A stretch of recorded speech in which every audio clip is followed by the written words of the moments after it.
So what does the manual have us do now? Align the gears, install the thing.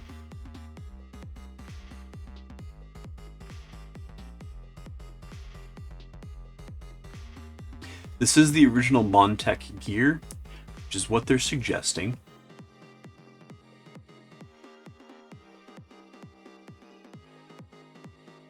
Uh, 12 mil long, outer diameter of 6, and wire thickness of 1. That's right.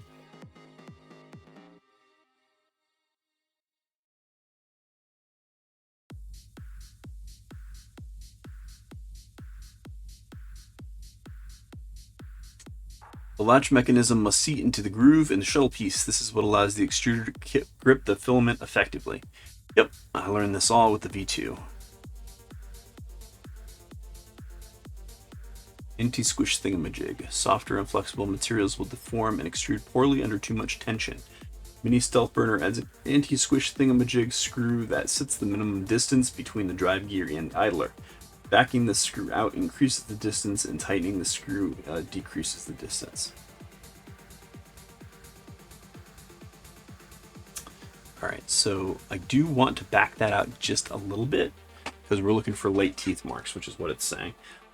I was actually jumping the gun and going through these steps by feel, just because I had gotten used to them from the V2. I should have waited for the manual as I'm trying to go through this step by step. But that's really the long and short of it. We're looking for light teeth marks on the filament as we pass it through the system with the thing engaged. So I'm actually going to adjust the anti-squish thingamajig as illustrated here in the manual. So you can get to that from the idler section. So this is open, fully open, and it's this screw right in here.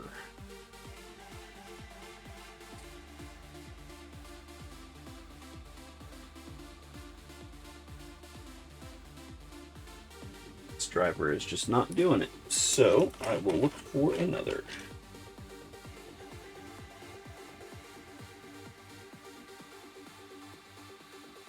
Oh, I think this one's it. Come on. Can't pick it up. There we go.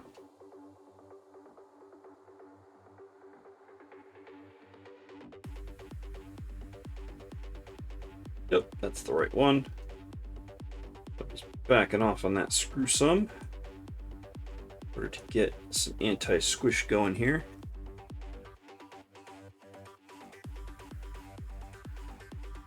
All right.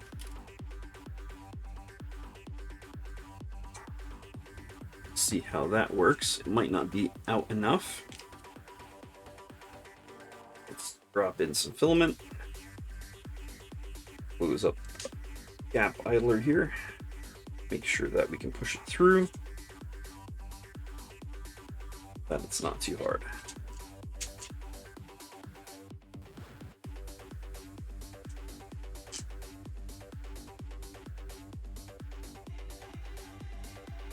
Yep, that's a bit too hard. All right, so let's back that off a little bit more. Oh, not that one, this one.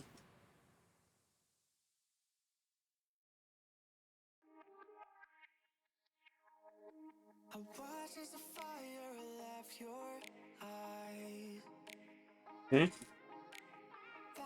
That's probably too much backing off. But we'll see in a second here.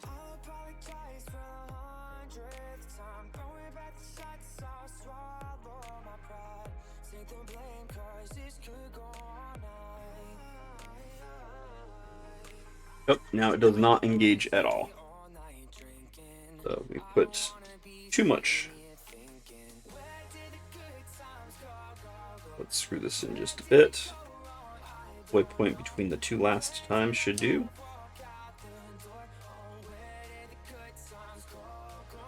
Maybe like that.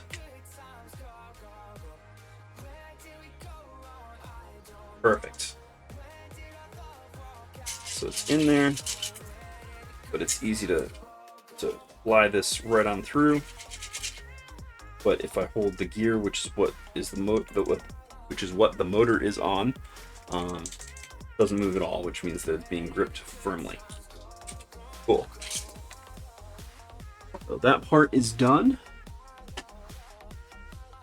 That's most of the calibration required for the tool head.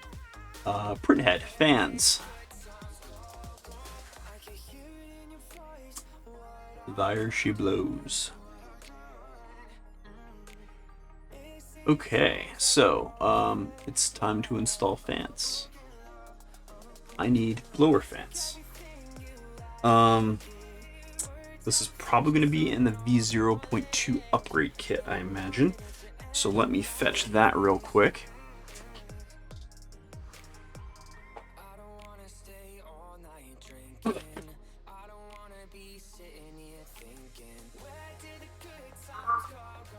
Standing is good.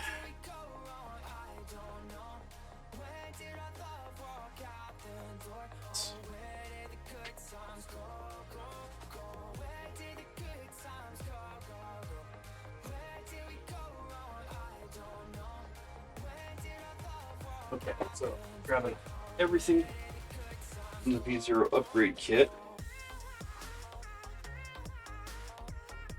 It looks like I'm still going to need fans from the original.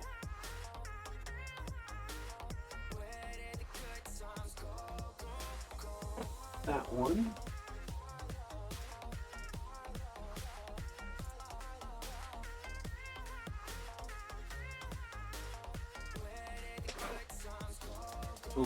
Build plate, action tool head, Onyx.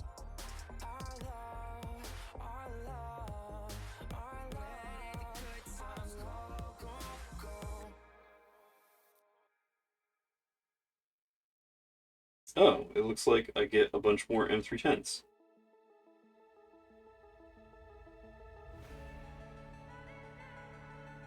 Oh, and some more M210 self-tappers, which means that these might be different than those and better.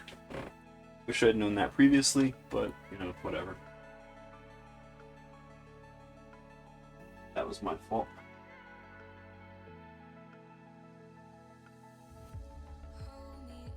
Just looking to find the...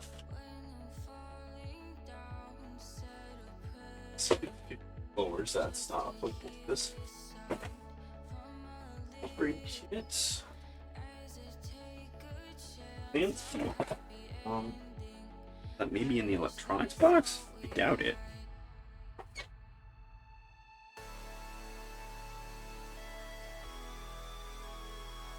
Oh, that's my V2 bomb. It's definitely not in the... Oh, it's in the electronics wiring.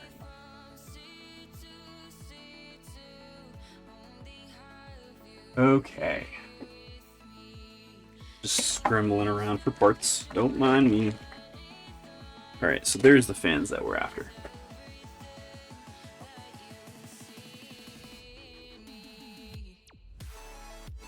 Okay.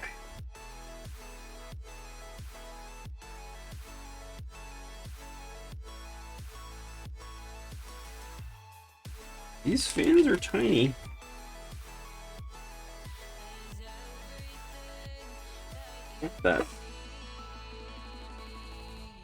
Hope that these are what's for this. Yeah, that looks about right. Okay, so blower fans. Orient the fan in such a way that the fan will blow down into the part cooling ducts. Well, that seems rather genius. So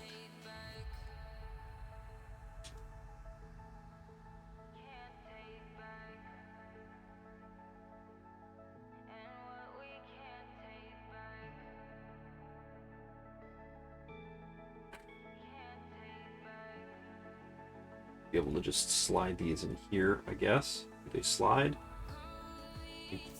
How did this work?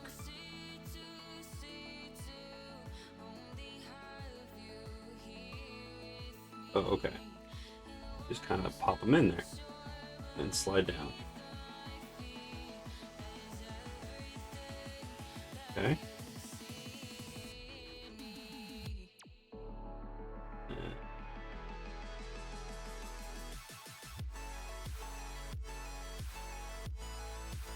Goes inside, I guess.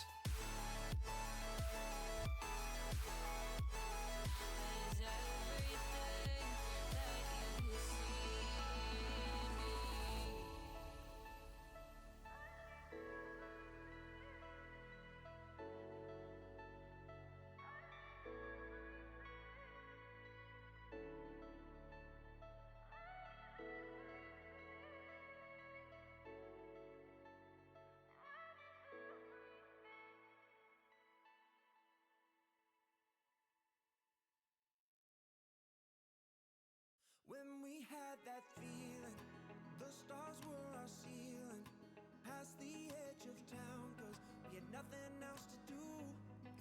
Dreaming in full color, loving like no other. No wasted days when I was wasting them with you. I was wasting them when you were Flowering path.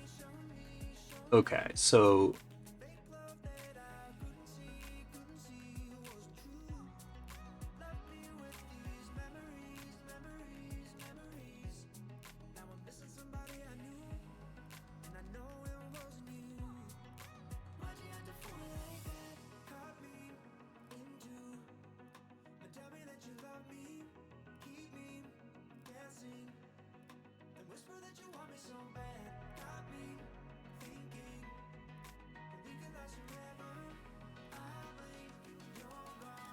oh, okay. So I just have to route the fans so they're outside of that area. So I popped this fan's wires free so that I can slide it on down appropriately.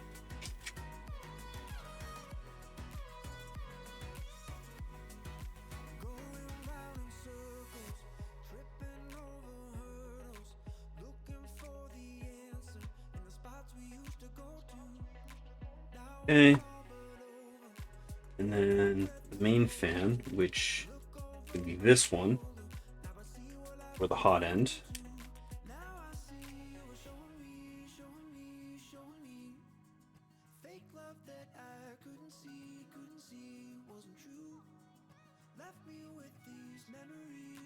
Is screwing it all?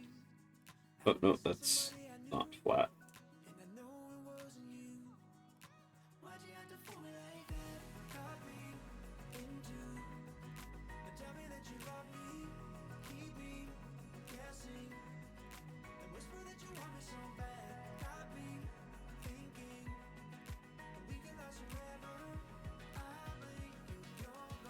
There we go. It looks like that these are all just pressure fit.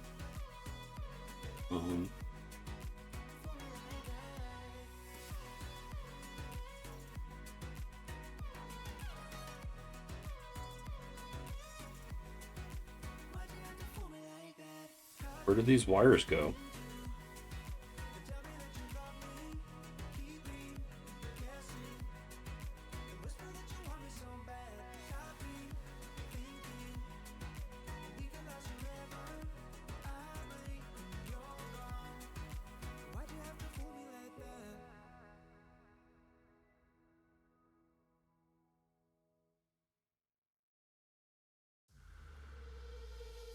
Oh, this one doesn't go in quite yet.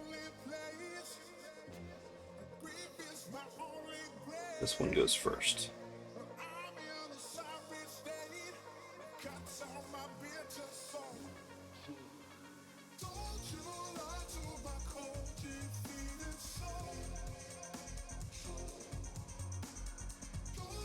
It's a 3010, right? Seems kind of small. No, it's a 3010.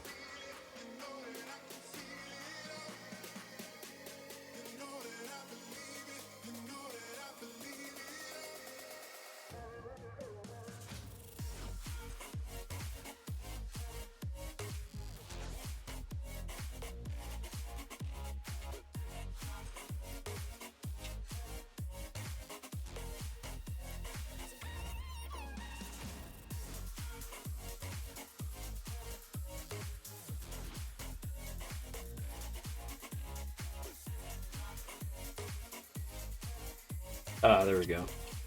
There's just a minor little pressure fit there. And this goes up here.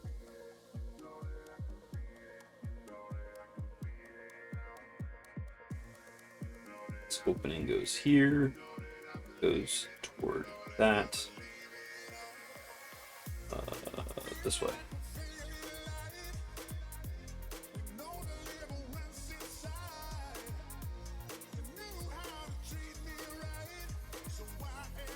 Yeah, the opening is down. Slide this in.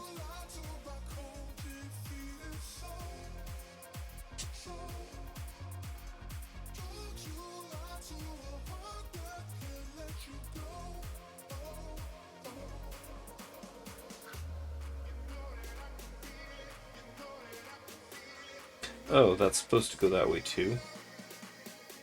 Okay, so let's do this better.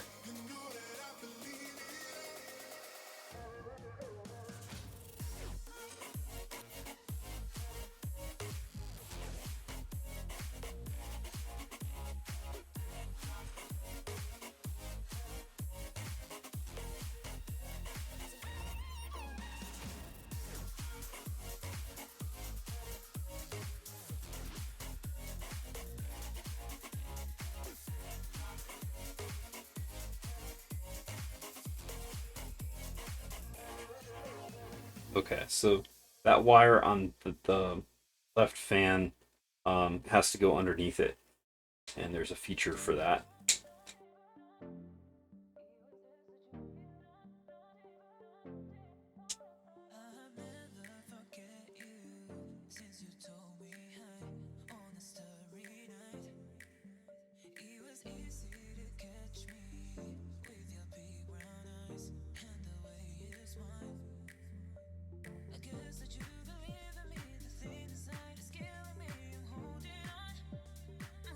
I think I reversed these two fans.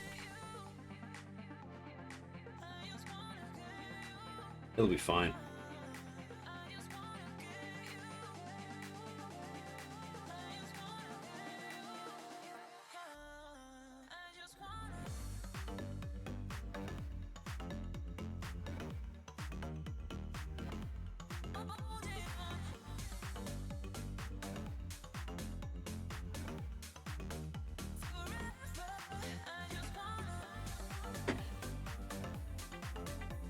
So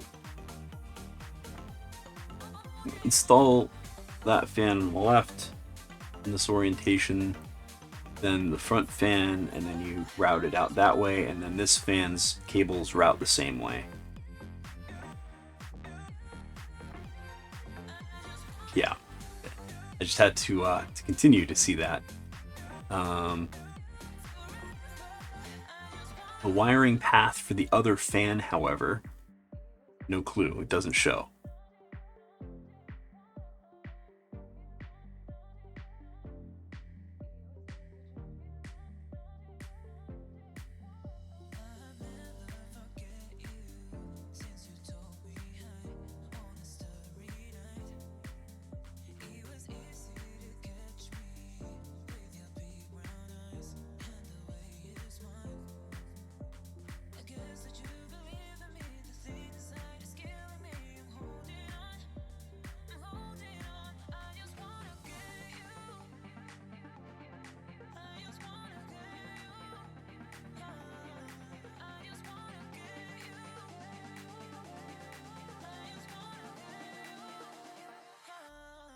So I'm going to pop this fan out again and see if there's a method that I missed.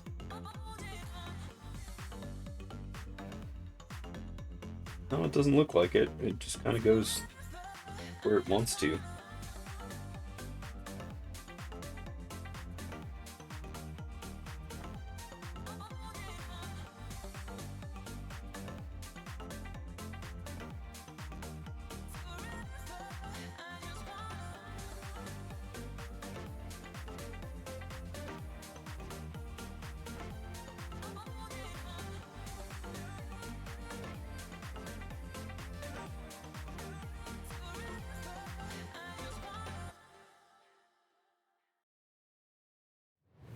All right, onto the pancake stepper.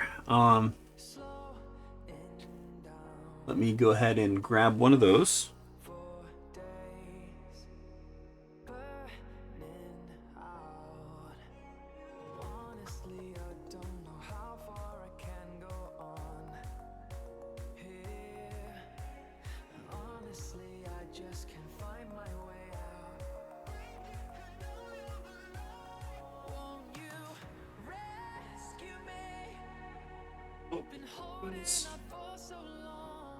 There we go. Okay.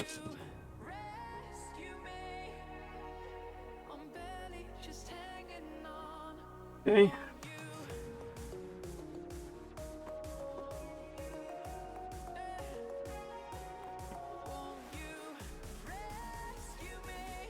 So I've got us the LBO stepper that comes as part of this kit.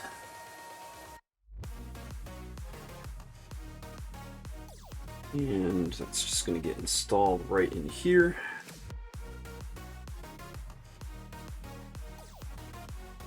And they want us to do that with M310 and M310, both loose, so that we can set the gear mesh.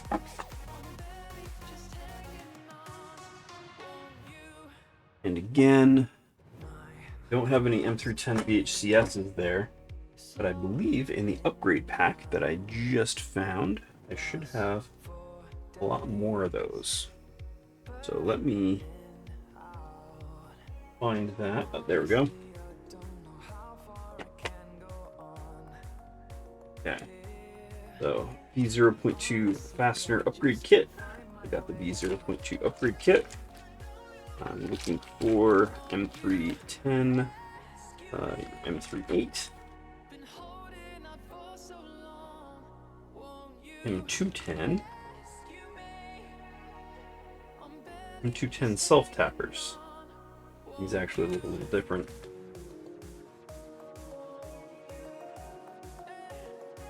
Come on, I know there's some M310s in there somewhere. M38. You know what, I'm gonna take the time while I have it to just go ahead and sort these real quick into my parts bin. So I'll set my tool head aside for now. Driver's back. Put that back where it's gonna go. Let's just sort some screws here real quick. Tappers. I'm gonna just put the M3 self-tappers in here.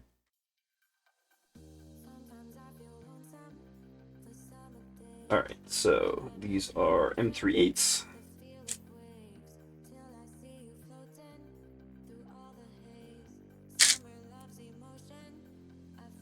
These are M36.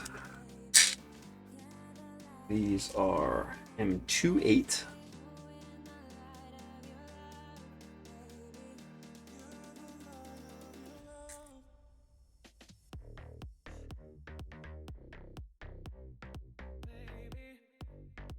These are M316.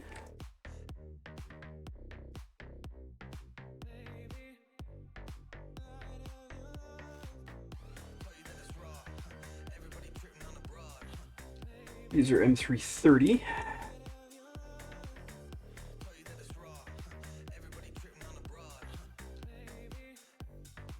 These are hex nuts, M3.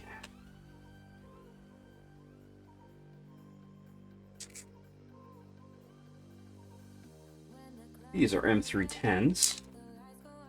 We were looking for a second ago. These are M26 machine screws, FHCS.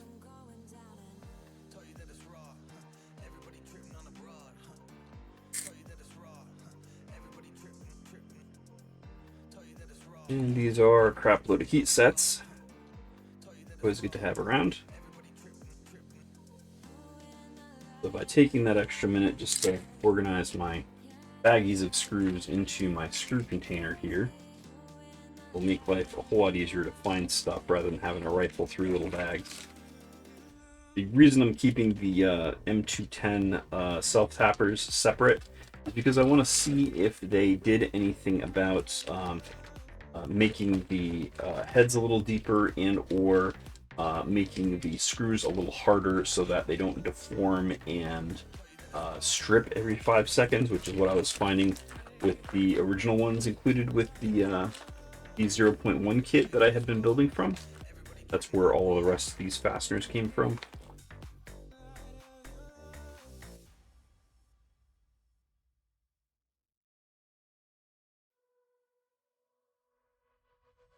M36 VHCS.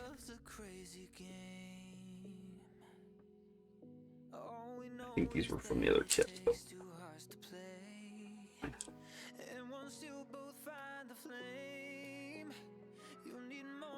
Alright, so now that that is done, let's get back to business.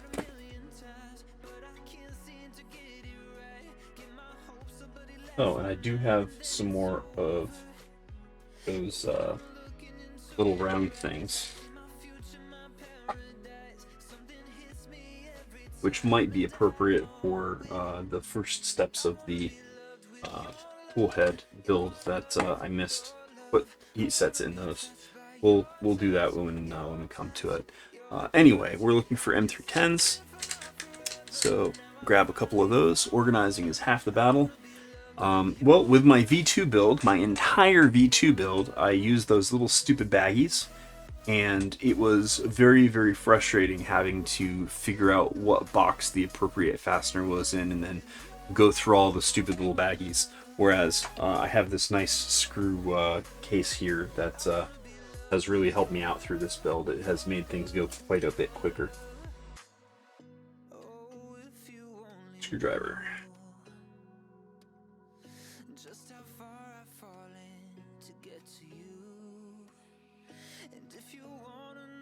Go. And we'll get some focus.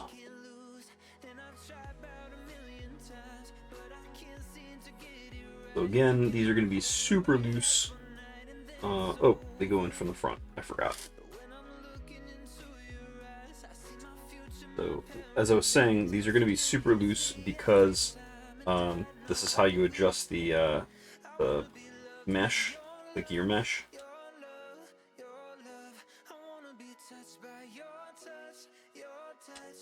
Are you not interfacing? There we go. So they go in from the front and go through the motor.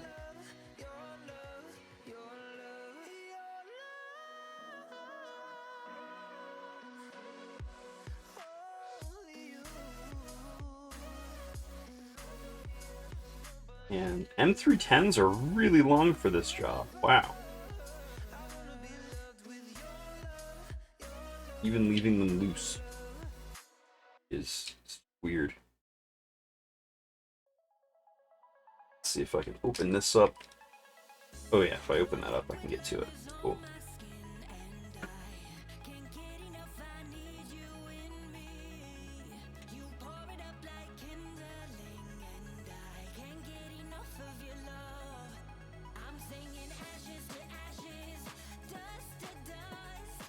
Now, the screw hole that I'm screwing into now actually has some up and down wiggle room and uses this as a pivot. So you can use that to adjust the distance between the gear on the motor and the main drive gear on the extruder.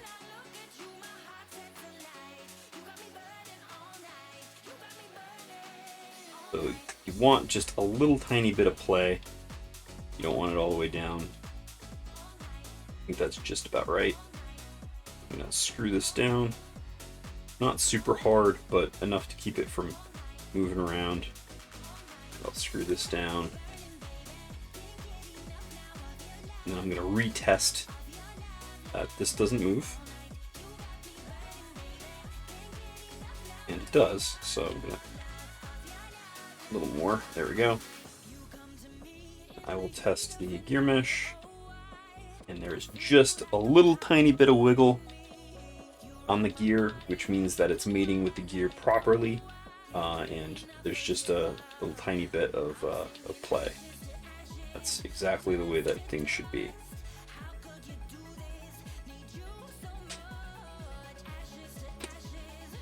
So the extruder part of the tool head, I believe, is now complete. It should push plastic if I apply current. So that's what we're after. Let's see what the manual has us do next. Whoop. Why did that happen? Oh, because the fasteners are sitting on my keyboard. Let's move this stuff aside so my shift key isn't held down. There we go. Yes, these screws need to have extra thread on the backside to attach spacers for the strain relief if you are using a tool head PCB. I am using a tool head PCB. You still need the extra thread and spacers. Okay.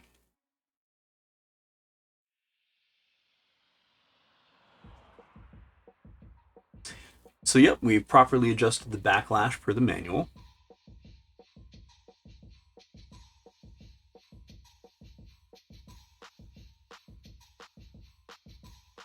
And it's just telling you again how to adjust the backlash.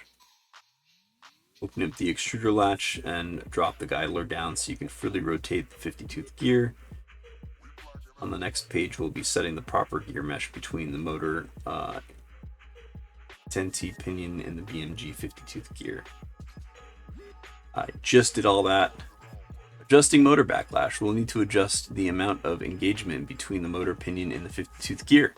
With the latch and idler open, hold the print head at an angle that allows you to easily see and move the 50-tooth gear. Use your finger to manipulate the 50-tooth gear back and forth. As you do so, rotate the motor down into the gear. As the two gears begin to mesh, you will feel and see the play, and the 50-tooth gear becomes less and less. Once you have a very small amount of movement, your gear meshing is set. Once you feel good about the gear meshing you have, snug up the two M310 BHCS in the next step, and make sure you still have some backlash after these screws are tightened. That's exactly what I did. Zero backlash will cause premature wear of the 50-tooth gear. Very important. I learned this all from building the V2. It uses the same motor and very similar system of backlash setting. Okay, yep, insert, wiggle, better safe than sorry. After tightening down these two screws, be sure to recheck that you still have proper gear meshing, exactly as I did, and that you still get light teeth marks on the filament when it is fed through the extruder, so there are no surprises when the time comes to push plastic. That is a good point, and I am going to check that now. Again, let's get us some focus, and we'll get that filament out here. And wow, that motor is heavy compared to the rest of this. All right, so we'll open this up, place it on through.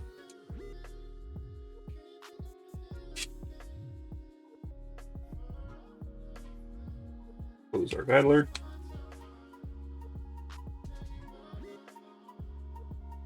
Ooh. It doesn't move at all. Okay, so that means we need to close the anti-squish thingamajig a little bit more, so that we get a little bit more tension on the filaments. So 2 turns ought to do it.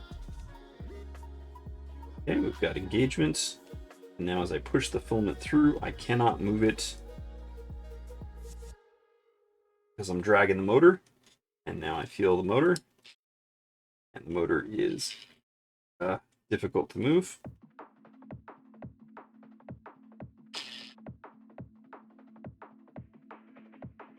But I think that that's set correctly. If not, I can always mess with the anti-squish thingamajig a little more. I did 2 turns. I'm going to go ahead and go down 1 more turn. It's kind of tough. So there's 1 turn. Oh wait, that was in. Dang it. Go out.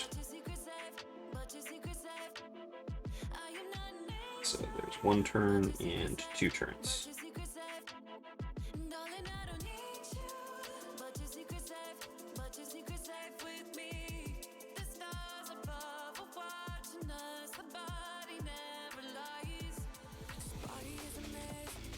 Well, it's hard to move, and that is fine for this case. I can always do some further tuning when it comes time to push plastic.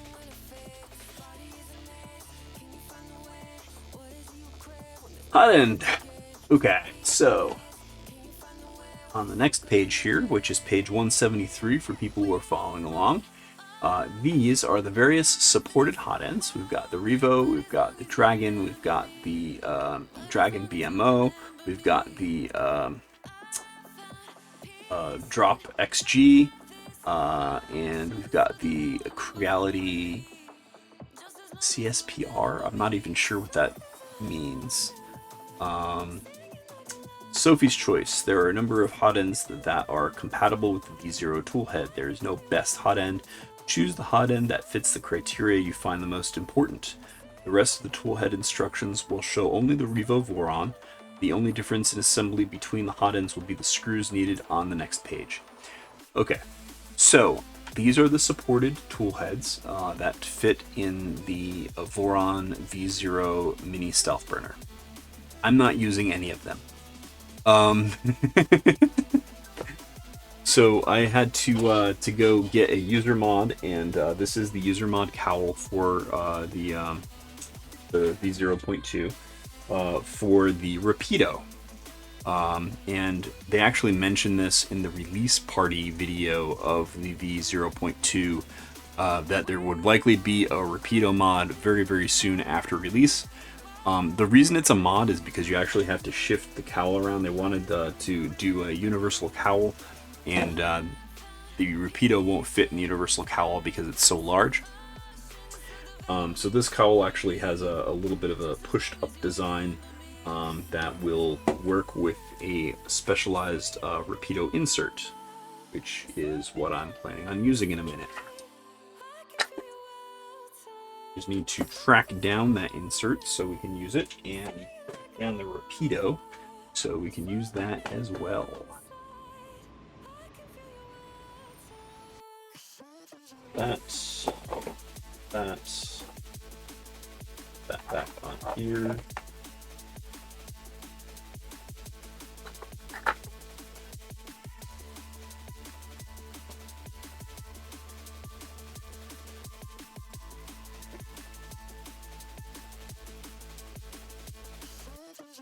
Still haven't tracked down the magnet. I pulled out the build plate and the magnet to show my wife the size of build plate at one point, but I didn't put them back, and you know what happens when you don't put things back. I'm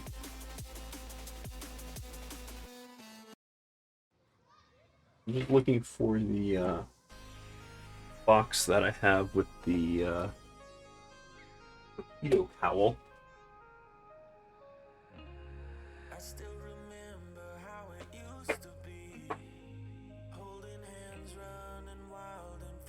I did not want it out.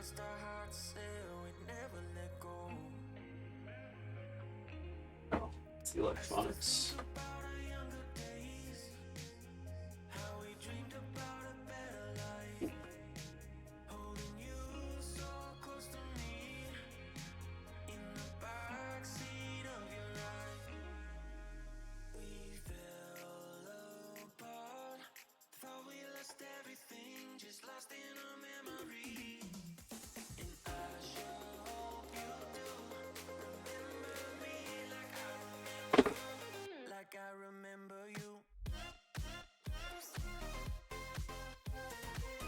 Where the heck did I put it?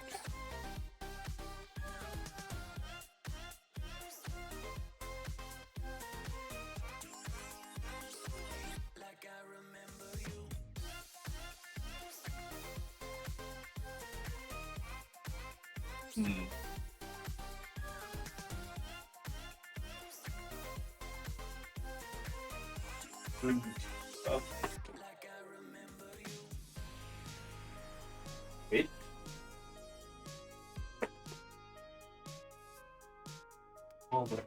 Full-head electronics. Not.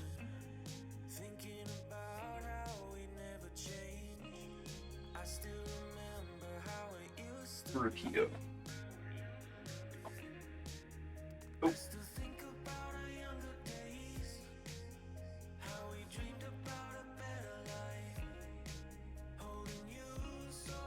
One that was on my V2.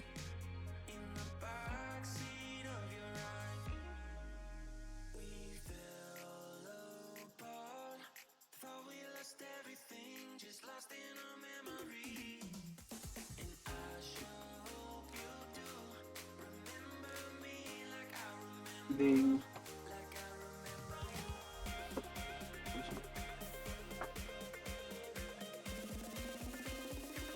Like I remember you.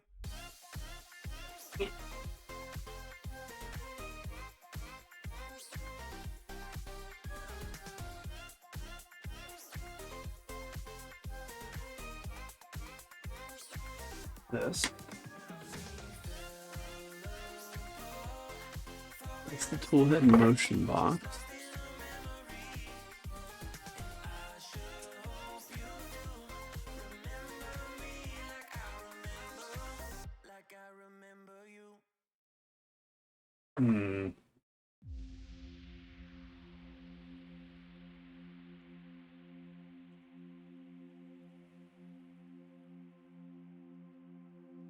Sorry about that. So it's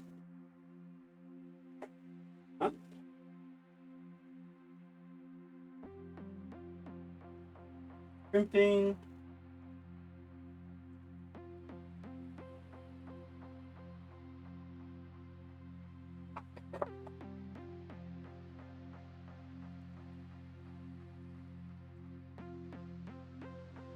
Just wiring.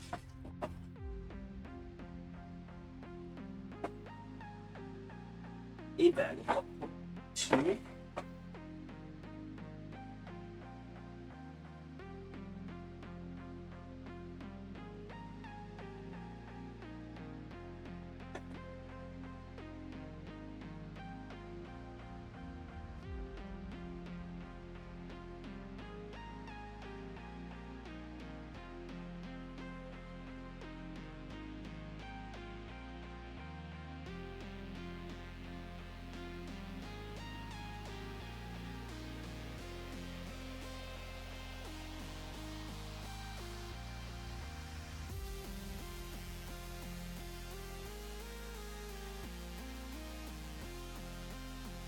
I can.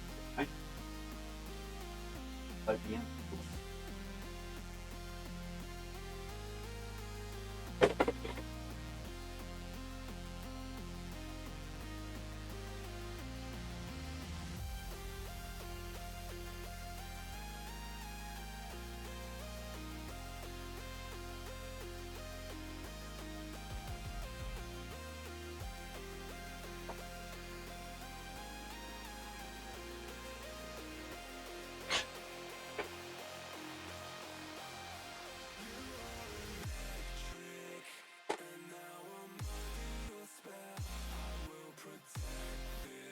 Yeah, organization about that.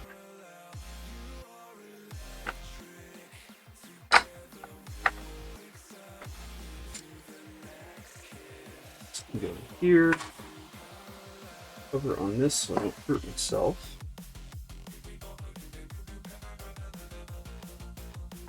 That goes in the tools box.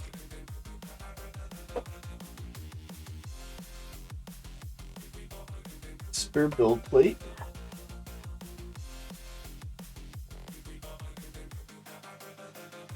Your display. Like, I had it earlier tonight on my desk.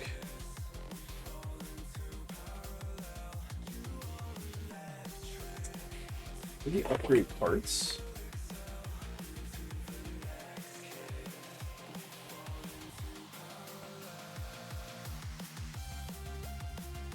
Back.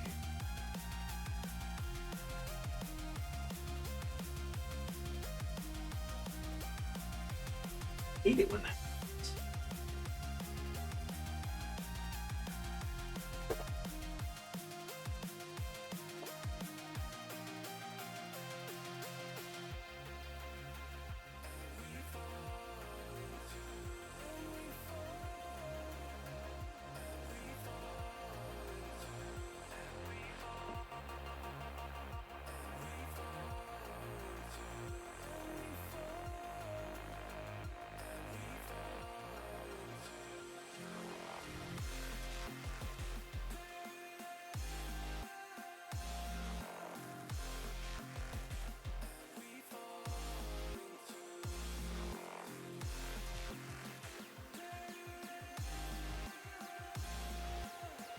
I mean, if I really need to, I can reprint them.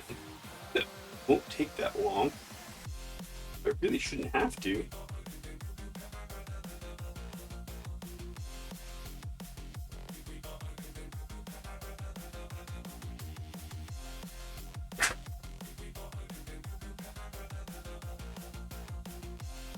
I also haven't come across my Rapido either.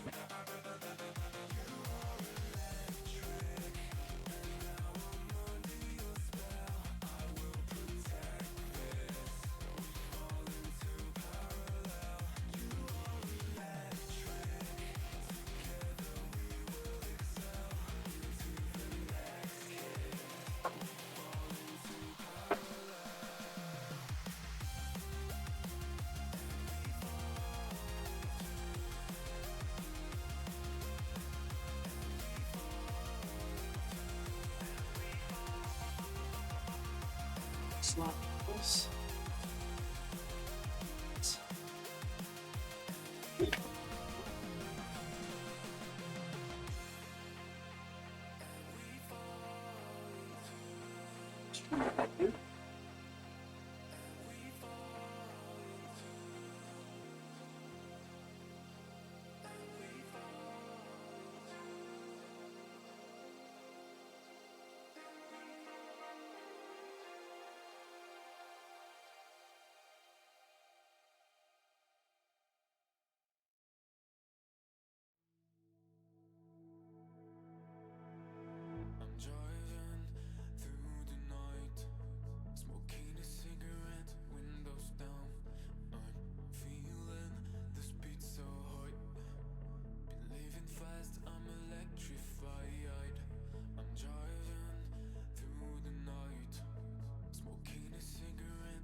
Well, I've gone through every box that's in arm's reach. That's fine. It seems to be missing.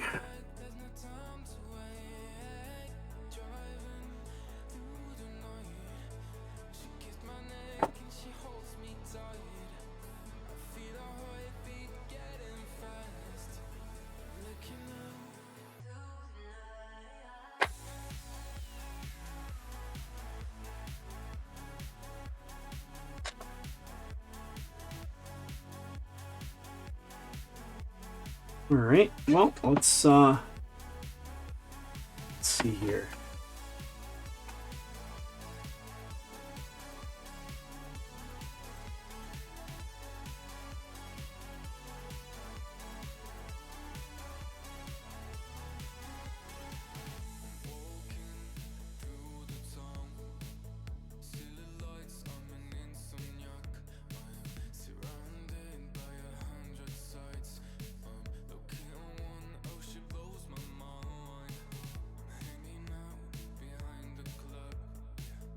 All right.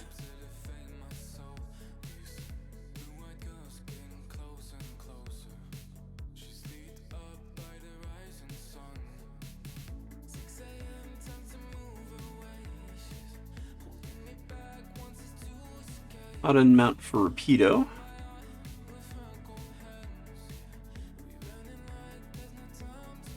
I swear that I have like at least 2 of these, like in different places even.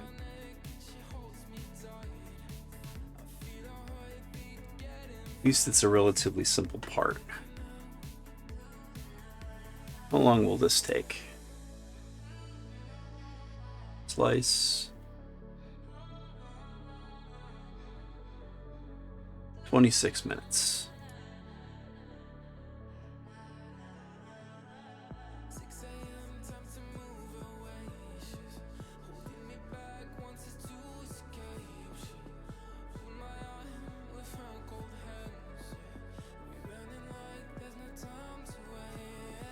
I'm going to tell the printer to print this.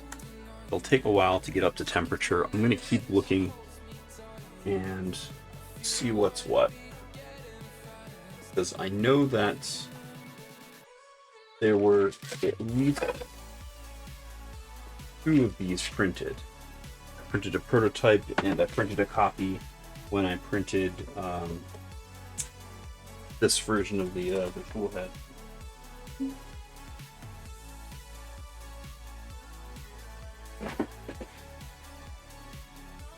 So we'll see what happens in a second. And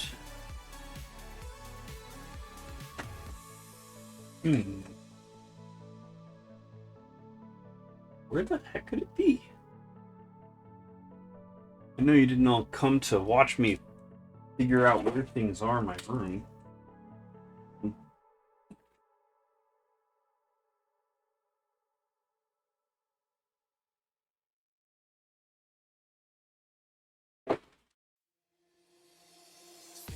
Tokyo AD motor.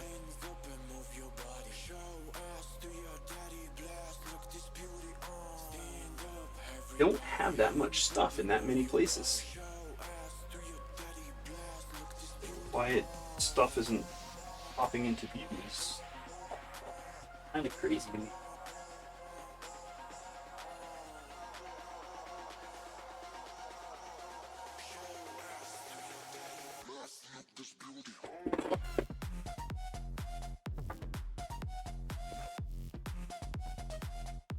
There's a Rapido. I think that's a bad Rapido.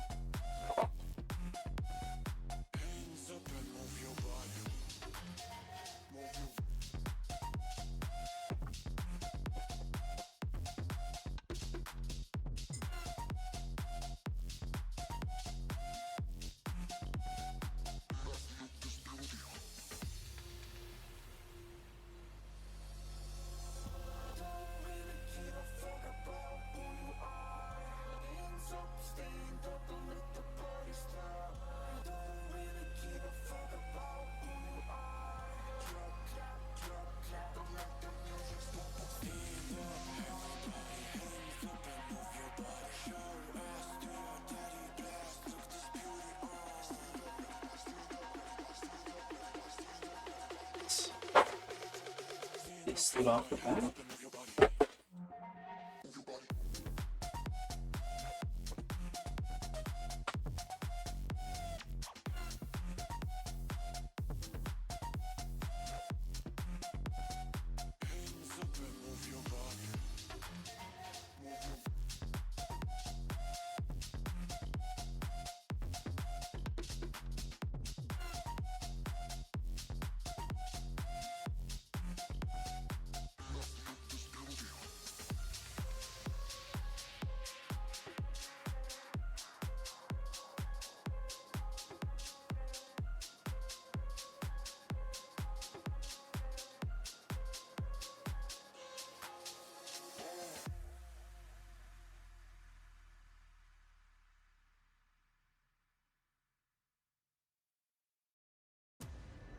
And what happened to soundtrack?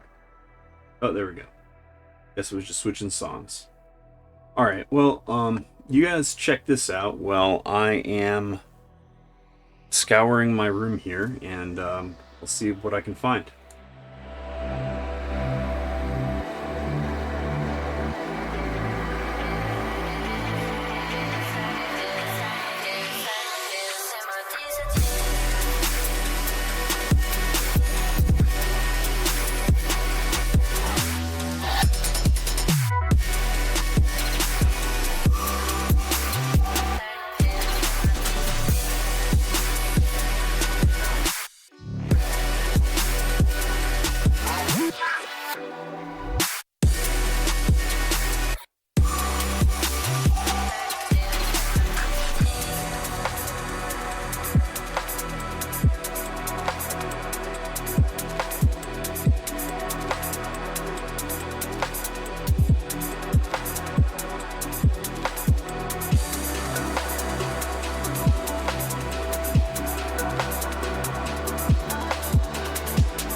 ease up.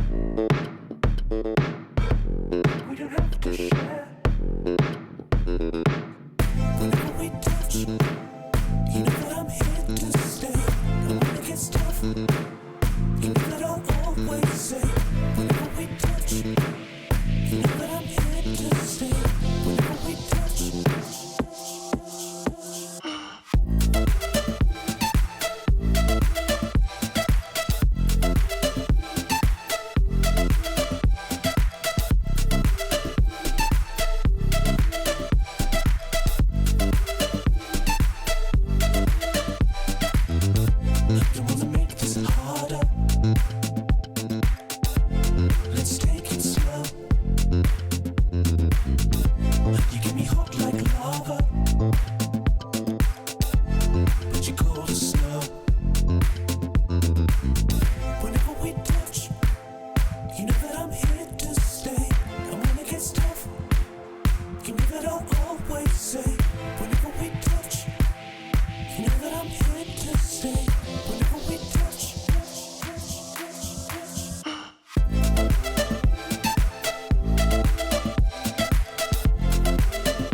Hello, hello. Hello, hello. Oh, I unmuted the wrong channel. I must be very tired. I should be here now. Anyway, as I was saying, we're coming up on about 2 o'clock in the morning. So I'm going to stop a little early because I need to find the Rapido that goes in the Rapido mount that we're printing now, which is looking good. Although I need to figure out why the video keeps pausing on the printer here. That's something I'll end up doing this week. And also I need to print these strain relief spacers and backer. Let's see here if I go, there we go. All right, so these cylinders here that get heat set inserts in either side, and this plate here helps attach the tool head to the printer itself. So I do need to print those up. I don't have those printed apparently. Strain release spacers thread into the exposed portion of the screws when you attach them to the tool head. So when you attach the tool head to the tool head mount, I should say. My brain is not great right now. I'm also getting a little hungry, so I think I'm going to end a little bit early. We did get quite a bit done here tonight. I'm actually pretty happy with the progress in the tool head. I wanted to get this finished, but you know, things happen, and so we roll with the punches. So for tonight, what happened is we went ahead and built up most of the tool head, actually. We've got the front fan here. We've got the extruder completed. That's always the hard part of any tool head, because there's a lot of complicated things with very tight tolerances to get that all together. And I think that this is tuned pretty well now, as far as that goes. This is the extruder motor lead.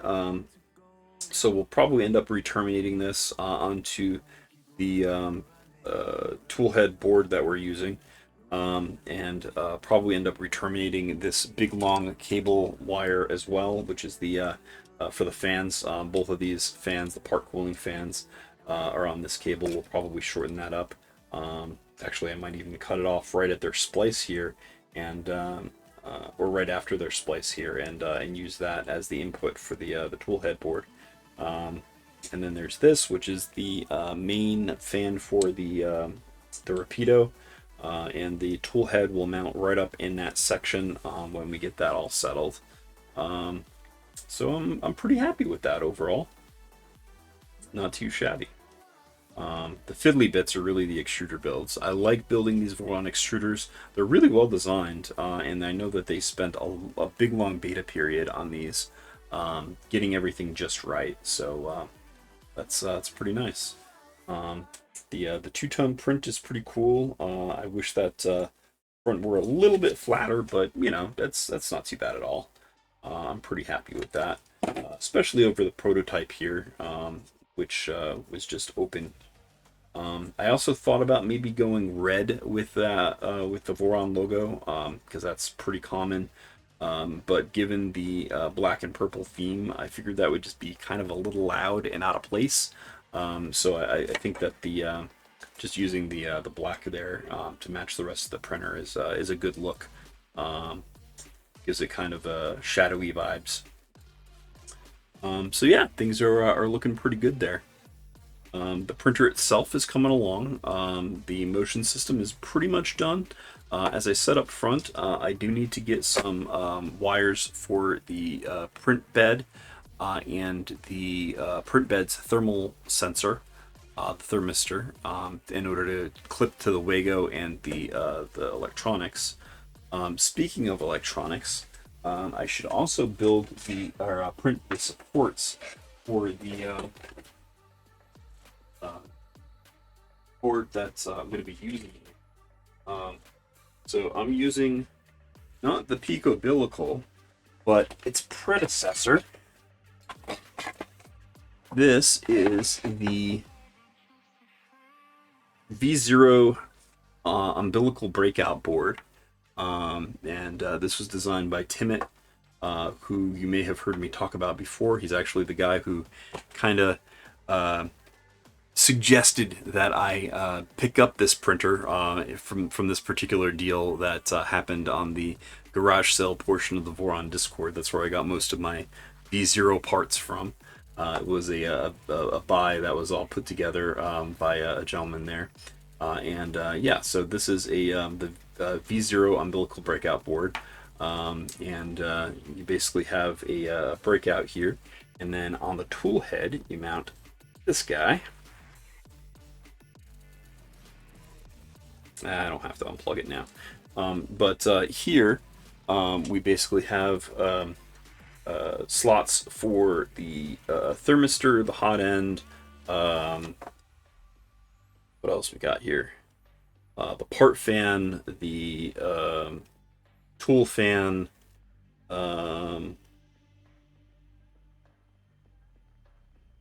Yeah. So, oh, and the extruder motor. I think those are all the wires. Part fan, tool fan, extruder motor. These are fans. Part fan, tool fan, extruder motor, thermistor, tool head heater,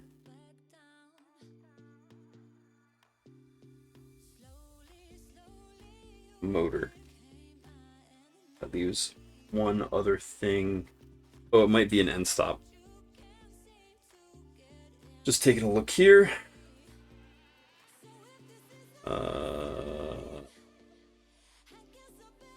Yeah, so anyway, this will be a fun thing to go over. So we've got ourselves a tool head board, which this will end up going on the back of the motor like so. Oop, I can't see that. So this will end up going on the back of the motor like so. And then this will mount to the frame of the V0, and basically take care of all of the cabling and whatnot that goes between the electronics bay and the main part of the tool head. And then this will be wrapped in. I have wrap for the cable loom. So looking forward to implementing all that. Things are looking good, yeah. I'm also going to be using the Timit's screen here. It's the mini display V0 simple screen based on Timit's V0 display. So there's that.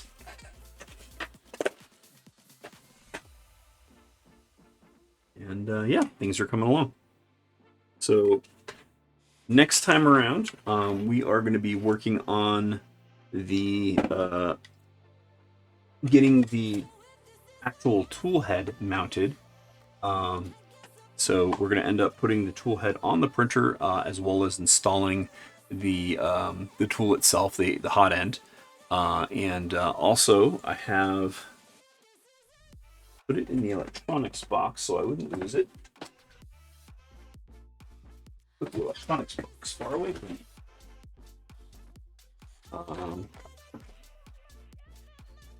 So not unlike what I did with the V2, I have this, which is a Basel by Rentable Socks, and this is one of the most expensive pieces of metal that that I have bought. It's super tiny. So this is a out of focus is what that is. Let's see what I can do about that.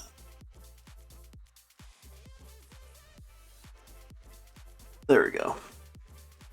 This is a 0.6 millimeter nozzle, and I've actually used this in my V2 in the past for testing, and it has a several cutouts in the throat of the hot end, So it works kind of like the CHT nozzle, but this is done all in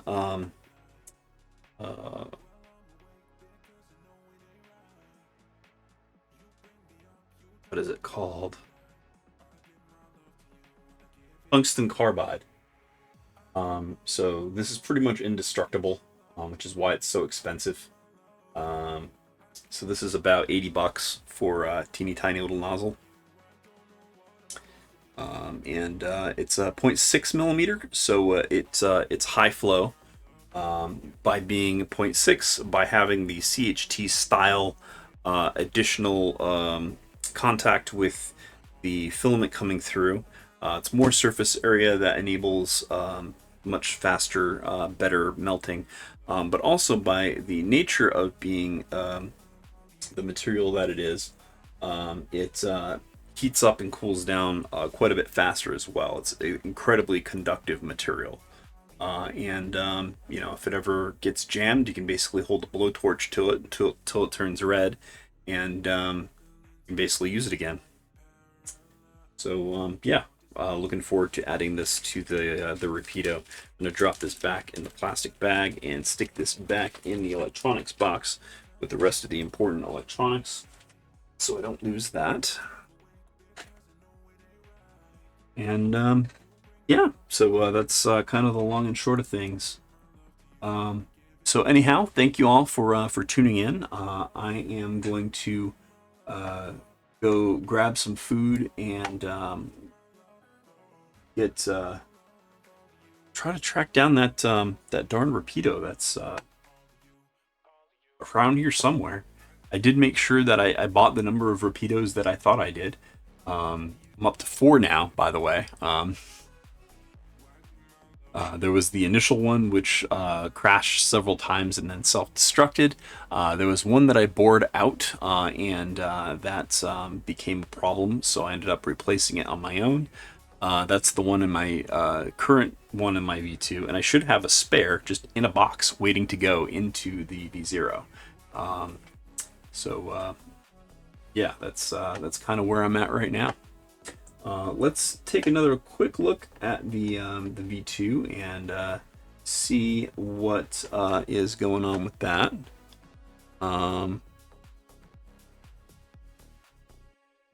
It seems that the image is frozen. That's what's going on with that. Do I still have an interface?